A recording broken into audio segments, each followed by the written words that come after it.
Okay. All right. Welcome, everybody, back to 21 Soul at the Ropeadope Room in East Philadelphia. I am here with a special guest yet again, Mr. Russell Gunn. Welcome. Thank you very much for having me.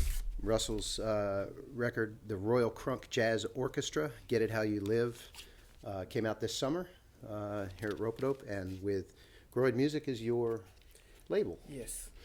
Great, great. People should check that out. I'm really glad you're here because we talked for a half an hour, did a podcast interview. I'm just going to say right out of the gate, I still don't understand. Right? This is like such an epic project. But let's start back because someone said to me the other day that they credited you with being one of the first people to kind of bring hip hop into jazz. Is that an accurate statement, do you think? Yeah. Without tooting my own horn. Maybe. But yeah, I think it's very accurate. So what are the steps that led to that? So Well, there weren't any real steps. It was just who I was. See, when I got to New York around '93, I was only 22 or 23 years old, and it was just a part of who I was. that was music you were listening to? Yeah, but it wasn't just the music I was listening to. It was my whole identity. It was the culture that I was accustomed to, and that it was just with me. So when I got to New York, my whole vibration was just like all of the rest of the hip hop heads in New York. The way I dressed, my big giant ass pants, my big Timberlands, but I played in Jazz and Lincoln Center at the same time. And it was and luckily to Wynton's credit that he accepted that for what it was because I was able to play once I got on the bandstand. And so that whole cultural identity I brought to New York because at that time everybody wanted to be a Wynton. And I think I mentioned it in the intro to Get It How You Live when I kind of talk about the different different factions of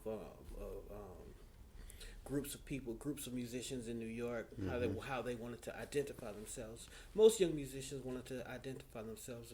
I like to call them the Wintonites, which is they like to talk like them. They would always be dressed up. The same, yeah. Right, yeah. Just a whole vibe, which is cool. A certain genteel jazz guy style. And that was cool because that was his thing, and it was some cool shit, and everybody wanted to be like him. So I understood that, but that wasn't me. I didn't want to be like him in that way. As a musician, I would love to be like him, but I identified as something else, and that's what I brought to New York before I think anybody else was doing it. But I do have a couple of people that I credit on the music side of it. I really kind of credit Graham Haynes. I don't know if you people know who Graham Haynes is, but Graham Haynes is a trumpet player. He's the son of Roy Haynes. Wow. And he made records for the Muse label. And the first company I signed to was Muse. And when they gave me some Graham Haynes records, I was like, oh shit, this dude is putting some stuff together. We spent a lot of time in France, so he was really like on a completely different rhythmic tip. He was dealing with African stuff, like really early hip hop kind of rhythmic stuff. He was infusing into his stuff. And so, I really kind of credit Graham with like pushing me kind of in that direction. Also, Freddie Hubbard's records on I don't know if it's CTI, but stuff like First Light and things like that really spoke to me because they had that kind of funky rhythmic element to them. So, yeah. And so then, at that point, were you based in Atlanta? Or were you? No, I moved. You came from Midwest, right? Yeah, I grew up in East St. Louis, and then I went to college, and I graduated high school in '89, and I went to Jackson State I was enrolled for 3 years, but I only really went for a year. I have a college story like that. Yeah. After my first year was over, when I went back for my second year, I started playing in a band with one of the greatest. I guess he would be an R&B singer. His name was Johnny Taylor. Oh boy. Yeah. And if you don't know, Johnny Taylor had hits like Disco Lady and Who's Making Love to Your Old Lady. I Know a Bluebird. all that kind of shit. His record label was in Jackson, Malico Records. Uh-huh. So, you know, his whole band basically came out of the Jackson area, and as a trumpet player that could play, I kind of fell into it. And I knew that's what I wanted to do. Shit, the first thing on my 18th birthday, I think we rode from Jackson to Colorado, and then we went to New York. We played the Benson and Hedges Blues Festival, and I knew then that, you know, New York is where I needed to be. Gotcha. So yeah, but after I actually left college and I went home for a minute, and then I worked for Carnival on the cruise ship for Really? about a year. Yeah. Wow. And then, Was that just kind of like a moment of like, I just need to get away. I'm going to go out and do this? Well, I had a job. I worked early morning stock at a department store. I had a daughter, my first daughter, my first child. She was just born. I got married, but I just wanted to play. Really, Wow. Playing is all I really wanted to do. And they getting up at 3 a.m. stacking boxes and shit wasn't getting it. Yeah. So I made the decision to audition to play on the cruise ship. Oh, so you're playing on the ship? Okay. Yeah, I played Gotcha. played on the cruise ship, and Wow. luckily they took me, and I did that for some months, and then when I got off the ship, I got married, and then things weren't going that great because for a person like me, all I can do is music.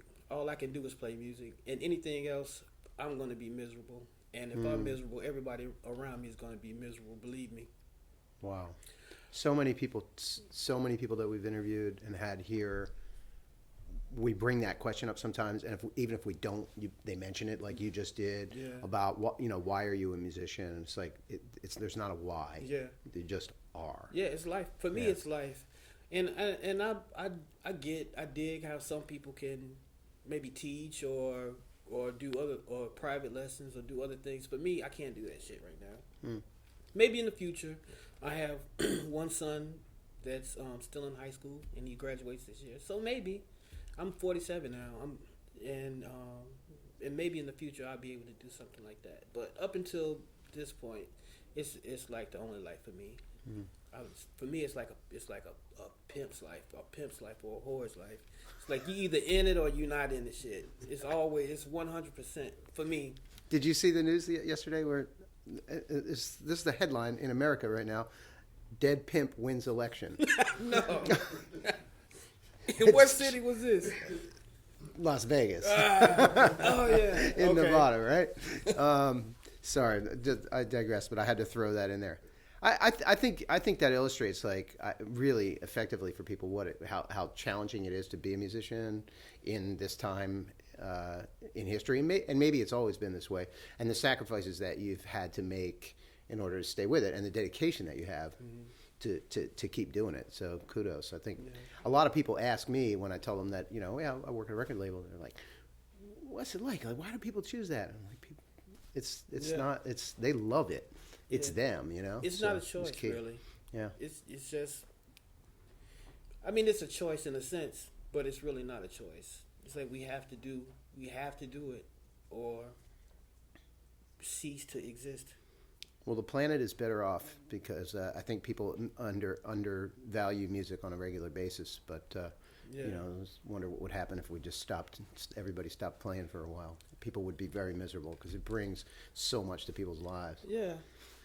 So let me jump ahead and talk about this. So again, I started this off with I don't understand it. Can you describe the process, like the original concept and how this all came together? Well, it's kind of a long story process. But what happened was I can't remember exactly what year it was. Early 2000s, 04 maybe or something like that. I put a group together in Atlanta, and I was writing this different music. It wasn't a big band, but it was a large group. It was a large group of people. I wanted to bring all of the best musicians in Atlanta together on this project I was working on. Mm-hmm. So I started writing all of this music, and it wound up being a record that I put out simply called Krunk Jazz. It was the name of the record that I self-produced, and actually it was the first time I ever did something like that. So that's why it sounds like not so polished, but it was really my first attempt at like self-production or just recording people myself. It's a whole new world, right? And especially playing, then, composing, arranging, and then producing. And it's a lot easier now than it was even 10, 15 years ago. I didn't have the technology-wise. Like, my record cover looked all fucked up and pixelated and shit. It was like, I didn't know. I just sent a picture into CD Baby or something, and it was like, well, here you go. You pay whatever it is for this. Wow. So yeah, so I put that band together, and I actually didn't have a name for what we were doing, but I had a vocalist on it, and her name is Julie Dexter, and she was listening to she was trying to learn the music. It was a little difficult for a vocalist to try to get the intervals and rhythm and all of that stuff together. So she said she was listening to it in her car, and sometime in the summer, and a kid, and she said a kid came up to her car. She's like, "Oh man, that sounds like some crunk jazz right there." And that's how there you go. The whole thing got started. Where's that term crunk? Like, I lost track of where that came from originally. Well, you know, it was an Atlanta thing. Yeah, like, it's an Atlanta thing. Like some sort of hip hop rock kind of thing. Well, crunk? Well, the term itself basically just means kind of like being like in sort of kind of like an excited state, being like real, like yeah. Got it. That's basically what crunk means in the simple description. But of course, there are a couple of other meanings that don't leave off need the to camera. be talking about. Yeah. Okay. Man, just a who's who, like you're saying, of people in the Atlanta scene. Rod Harris, I notice here, and of course Deion Ferris, Saunders Sermons. Some folks I'm not familiar with, but how did you get everybody? Well, describe for me what's happening. So I got trumpets here. There's like 6 trumpet players. Yeah. Right. So is that different people on different tracks? Or are you doing several trumpets at a time? Like, what's the concept there? Well, it's basically 4 trumpets on there, and then including myself, and then I had to do some other stuff to kind of punch it up. But I mean, the basic setup is just a traditional big band. It was 4 trumpets initially, 4 trombones, and 5 saxophones. It was a real traditional big band setup. Wow. Are you happy with how this came out? Man, I tell you what, I don't know if you know who the engineer Dave Darlington is. It's ringing a bell. Yeah, but Dave, he's been around forever. He's in New York. He's a friggin' genius. But I recorded this record at Morehouse, in the auditorium at Morehouse College in Atlanta, in one day. Because I had been working the band for maybe a year at a club in Atlanta called St. James Live. We would play on Sundays, just working the material, trying to figure out. I was trying to assess what was best for the band, what sounded good, what maybe we should record or what we shouldn't record, and it has a lot to do with personnel also. The right material with the right people. So we did that for about a year, and then we finally. A year-long rehearsal. Yeah. So we had the music. So we just went into Morehouse one day, got the auditorium, went in there and recorded it. But I didn't count on, again, not really knowing what the fuck I was doing. So we go in. And I get to listening to playback, and I'm like, "Oh my god, this shit sounds horrible." Like the music is great, but the sound of it is like, "Oh my god, like what am I gonna do?" Because it wasn't rich enough. You weren't hearing the. Well, I just didn't know what I was doing really. So I just put us all in this fucking room, and I thought that we were gonna make this record, and it was gonna sound like right. Something we would do. Yeah, let's just try it. Yeah, let's go. But with something this large though, you don't get chances to keep doing it Right. over and over. That Right. was it for me. I spent Stakes all were of high. my money on it. I paid everybody. I had $0 left. That was it. There was nothing else for me to do. So, but just basically the sound of it was just way too roomy. I didn't have a lot of good separation, which if I was just gonna put it out that way, then cool. But there was stuff that needed to be fixed. So, and I had no recourse to do that the way that it was. Right, the way the mics are Yeah. positioned and everything. Okay. So, man, I called my friend Dave Darlington. I was like, look, man, I think I have $700 left. Man, can you please mix this record for me? And I jumped on Frontier, went to New York, and went to Dave. He said he had one day. I got on the plane, went, and he was like, man, we can't fix this shit. But he did. He said, all right, I think I figured it out, and he did it, and I couldn't believe how great it sounded. So yeah. Yeah, I mean, I would never have guessed that story.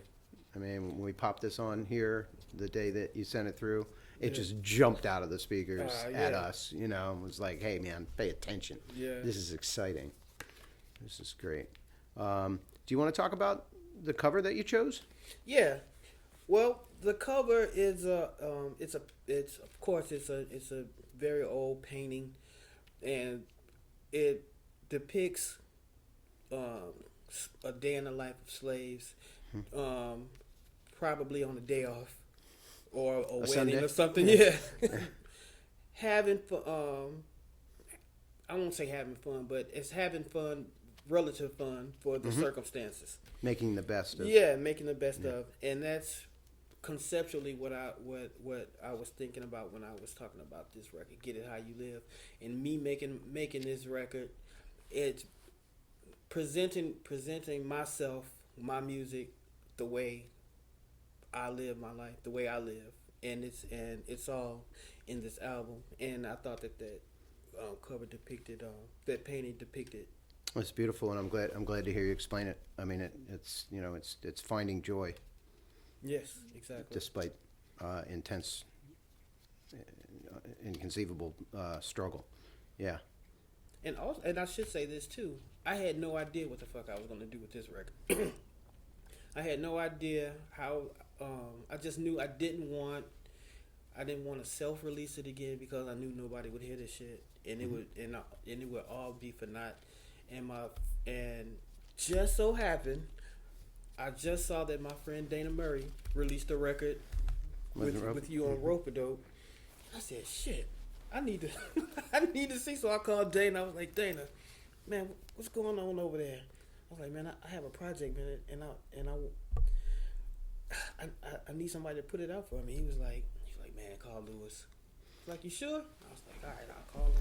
I was right here, and I got a text from Dana, and he's like, hey, man, Russell Gunn's going to call you. And the funniest part is, like, sometimes you have a sense.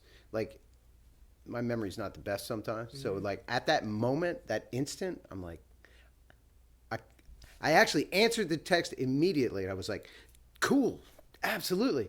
Because it registered somewhere in my head. Mm-hmm. But then, like, a minute later, I'm like, wait a minute. How do I know Russell Gunn? Right? So I started tracking it backwards, and I went, I guess I outsourced my memory. Yeah. And I remember the first person that ever hipped me to you was Nick Rosen. Oh, okay. So Nick had done a record with us. Yeah. How did I meet Nick, man? The Atlanta thing is really fascinating. Atlanta is where I got the concept, really, to have the record label connect different people. Because when I went to Atlanta, it's like everybody knows everybody. I met Daz IQ down there, and Applejack, and Colonel Bruce, and Greg Hester, and Jamal at the radio station. It was just like, man, all these people are like supporting each other in this community of music. Because I'm from Philly. It's not quite the same in Philly. No disrespect, folks, but in Philly, I was like, well, everybody's always in competition. Like they're all like, which is very challenging and good for people to come up. Yeah. But I was like, this is great. And then I went on to Dallas, So at that moment, I was like, yes, Russell Gunn. And then later, I was pleased. Atlanta can be quite cliquey, also, but it just depends on the genre of music, also. But with the musicians that actually play music, or really appreciate people that play music or live music, then it's a really close knit community. Yes, yes. I think Atlanta's time to present the power of the musical community to the rest of the world has yet to be fully revealed. Oh, you know, yeah. It's like, and people are going to go, it's a gem, and that's why, you know, when we started a label, Brian Hurst and I named it Atlanta Records. We weren't trying to copy Atlantic Records. It was like it's a rich treasure, but it's still kind of inside the zone there for a lot of people. But Atlanta's now the film capital of the United States, right? So it's coming. Well, I mean, and you know, the city had its day with the neo soul wave, and when India Ari and that whole group of people made its way into the spotlight. But yeah, like you said, there's even with the rappers, even when Outkast famously said the South has something to say, that was just the tip. That's just the tip of the iceberg. And jazz musicians, don't even get me started. It's like you get embarrassed fucking around with a jazz musician in Atlanta because some of the baddest ones live there. We just we're releasing a record next week, I think, from Tim Lefebvre and Kebby. Okay. Who's Hat? Yeah, So Kebby, man. That's my ace right there. He's a great dude. Great dude. Well, I want to say thank you. I'm still enjoying this record. I hope people will take a moment and listen more, and just respect. Is there anything else you kind of want to say to while the camera's on? Nothing more than usual. I always like to tell people if they don't know to if you see potential in an artist, to give them a chance and let them grow, because I think one of the main things about musicians, especially jazz musicians, is that we don't understand is that people develop at different times. So you may have like really great potential as a youngster, but it may not really show itself for years down the road. I think I'm a perfect example of that. So if if I would not write an artist off if you don't dig something that they do, dig a project or something. If you stick with the cats and give them time to develop, because that's really the only way that real true musicianship kind of develops, when they have time to develop. And that's it, man. I don't have anything else to say. Man, I'll agree with that, and just from a recorded thing. I mean, it takes time for people have to dig in and listen and give a record a chance. Yeah. And an artist, and then several records. So I agree. Shit, people make bad records all the time. I think I made 20 fucking bad records. This was the first record, quite honestly. This was the first record that I was happy with. Wow. It entirely just said, yeah, okay, this is where I am. Sometimes you can make records and you're better than that, but it's like the fucking record is just like, god damn. But this is the first time where I feel like I'm where I am as a writer and arranger. I feel like this is exactly where I'm at. I'm not any better than this. Wow. I'm not and I'm definitely not worse than that. So beautiful. First time I'm happy. I'd bet those other 20 are probably pretty good, but I appreciate Maybe your 2 or striving 3. for better. Yeah. Russell Gunn, thank you so much. Man, appreciate you. The Royal Krunk Jazz Orkestra. Get it how you live. Get it how you Available live. all places.